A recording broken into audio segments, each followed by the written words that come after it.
नमस्कार दोस्तों, मैं CHP स्वागत करता हूं आपका अपने YouTube channel cosmic knowledge for you में। दोस्तों, इससे पहले हमने वेक्टर अलजेब्रा से रिलेटेड 2 वीडियो अपलोड कर दिया है, जिसमें हमने उसके इंट्रोडक्शन से और सदिशों के क्लासिफिकेशन से परिचय कराया था। आज की इस वीडियो में हम स्थिति सदिश और विस्थापन सदिश के बारे में पढ़ेंगे।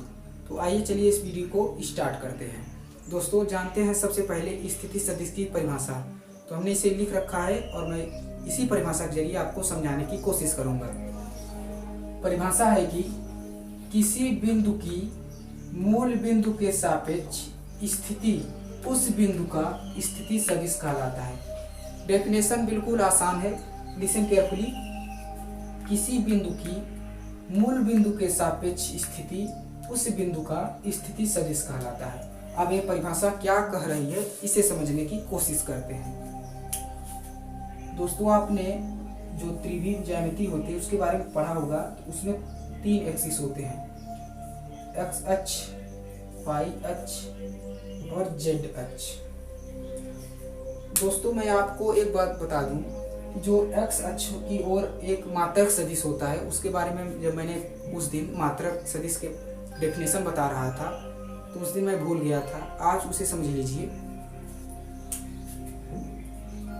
जो एक्स अक्ष की ओर मात्रक सदिश होता है उससे हम व्यक्त करते हैं आई कैप से। आप जानते हैं कि मात्रक सदिश का जो मैग्नीट्यूड होता है 1 होता है, लेकिन वो किसी विशेष डायरेक्शन को व्यक्त करते हैं। इसी प्रकार इसका जो मैग्नीट्यूड है वो तो 1 है, लेकिन ये एक्स अक्ष की दिशा को व्यक्त करता है, बस इसका काम इतना है।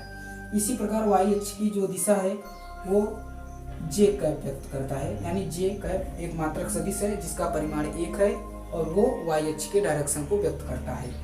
इसी प्रकार जेड अक्ष के डायरेक्शन को व्यक्त करता है के कैप। अब फिर से जान लीजिए कि जो आई कैप है ये एक प्रकार का मात्रक सदिश है जिसका परिमाण 1 है और ये एक्स अक्ष की दिशा को व्यक्त करता है। जे कैप वाई अक्ष की दिशा को व्यक्त करता है, के कैप जेड अक्ष की दिशा को व्यक्त करता है। अब आते हैं, इसी परिभाषा को मैं भूल गया था। मान लेता हूं कि कोई बिंदु P है। बिंदु P की मूल बिंदु के सापेक्ष, मूल बिंदु O के सापेक्ष स्थिति क्या हो गई, ये हो गई। उस बिंदु यानी बिंदु P का स्थिति सदिश कहलाता है, यानी यही इसका पोजीशन वेक्टर कहलाएगा।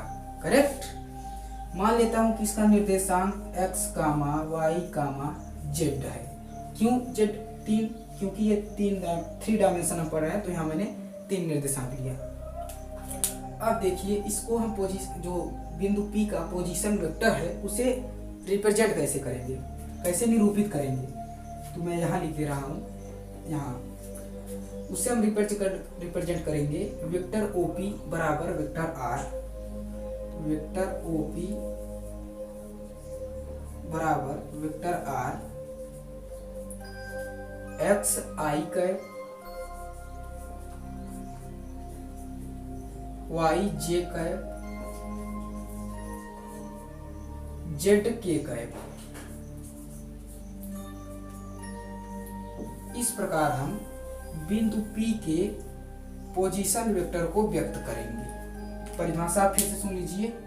किसी बिंदु P की मूल बिंदु O के सापेक्ष स्थिति उस बिंदु P का स्थिति सदिश कहलाता है और इसके स्थिति सदिश को हम इस प्रकार व्यक्त करते हैं। आई होप आप पोजीशन वेक्टर को समझ गए होंगे। अब आइए हम जानते हैं विस्थापन सदिश के बारे में।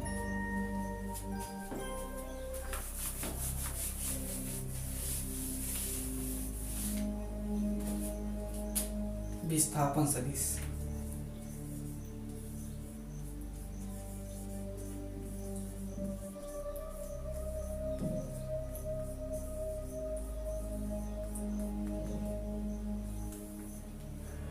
अब आइए पढ़ते हैं विस्थापन सदिश के बारे में और उसकी परिभाषा को समझने की कोशिश करते हैं। दोस्तों, मैं मान लेता हूं कि कोई कण है, वो गति कर रहा है। कोई एक कण है और वो गति कर रहा है 2 अलग अलग समयों पर। मान लेता हूं उसी कण की T1 समय पर जो स्थिति है वो वेक्टर r1 है, स्थिति सदिश की बात कर रहा हूँ, उसी कण की t2 समय पर, किस समय पर, t2 समय पर स्थिति सदिश क्या है, r2 है। कोई कण है, गति कर रहा है, t1 समय पर बिंदु P पर है वो, और उसका जो स्थिति सदिश है वह क्या है, वेक्टर r1 है। उसी कण का t2 समय पर जो स्थिति सदिश है वेक्टर r2 है। तब जो कण का विस्थापन सदिश होगा, आप जानते हैं जो विस्थापन सदिश होता है, प्रारंभिक और अंतिम जो बिंदु होते हैं उनके बीच की दूरी को हम क्या कहते हैं, विस्थापन, उसी को हम निकालेंगे। तो जो विस्थापन सदिश होगा वो क्या होगा, वेक्टर PQ। वेक्टर PQ को ही क्या कहेंगे, उस कण का विस्थापन सदिश। तो वेक्टर PQ को हम लिख सकते हैं r2 माइनस r1। यही क्या होगा, उसी कण का, जो कण है उसका विस्थापन सदिश होगा। फिर से समझ लीजिए, मान लेते हैं कोई कण है, t1 समय पर बिंदु P पर है, वही कण t2 समय पर बिंदु Q पर है। तब बिंदु P का जो स्थिति सदिश है वो वेक्टर r1 है, बिंदु Q का स्थिति सदिश है r2 है। तब उस कण का जो विस्थापन सदिश होगा वो वेक्टर PQ बराबर vector r2 minus vector r1 होगा। आई होप आप विस्थापन सदिश को समझ गए होंगे। दोस्तों इस वीडियो को लाइक करिए और अपने दोस्तों के साथ शेयर करिए। नेक्स्ट वीडियो में हम सदिशों को कैसे जोड़ा जाता है, घटाया जाता है, उसके बारे में पढ़ेंगे। जय हिंद दोस्तों।